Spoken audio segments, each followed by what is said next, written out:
আমার হাতে রয়েছে দুটো তরমুজের টুকরো, একটা লাল আর একটা হলুদ। আর এই তরমুজগুলো কিন্তু অরিজিনাল তরমুজ নয়, এগুলো পেপার দিয়ে বানানো হয়েছে। পেপারটাকে সুন্দরভাবে কেটে রং করে তাকে বানানো হয়েছে। আমরা ছোট ছোট বাচ্চাদের মনোরঞ্জন করার জন্য এরকম জিনিস তৈরি করে ওদের হাতে তুলে দিতে পারি। ওরা খুব আনন্দ পাবে এবং কিছু শিখতেও পারবে, কারণ ওদের স্কুলের অনেক ধরনের প্রজেক্টেও এই ধরনের পেপার কাটিং কাজ ওরা দেখাতে পারবে। চলো তাহলে দেখে নেওয়া যাক কীভাবে বানাবো এরকম তরমুজের টুকরো। প্রথমেই যে কোনো একটা রাফ পেপারকে, যার একটা দিক সাদা, তাকে এরকম হাফ সার্কেল করে কেটে নেব, যার সাইড দিয়ে একটা সরু বর্ডার রাখবো। এরপর সবুজ রঙের স্কেচ পেন দিয়ে সেই সরু বর্ডারটাকে সবুজ রং করে নেব।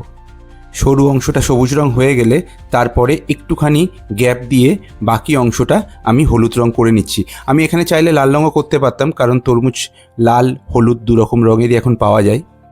তোমরা তোমাদের পছন্দ মতো রং ব্যবহার করতেই পারো। হলুদ রংটা শেষ হয়ে গেছে।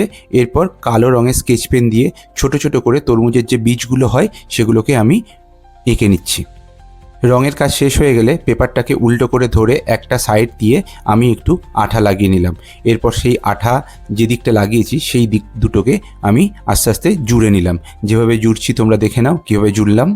এরপর আঠাটা শুকিয়ে গেলে হাতের সাহায্যে আমি যেইভাবে ভাঁজ করছি এইভাবে একটুখানি ভাঁজ করে দিতে হবে, যাতে ওটা দেখতে একটা ত্রিকোণাকৃতি হয়ে যায়। যেভাবে তরমুজটা আমাদের টুকরো করে কাটা থাকে সেভাবে দেখতে লাগে।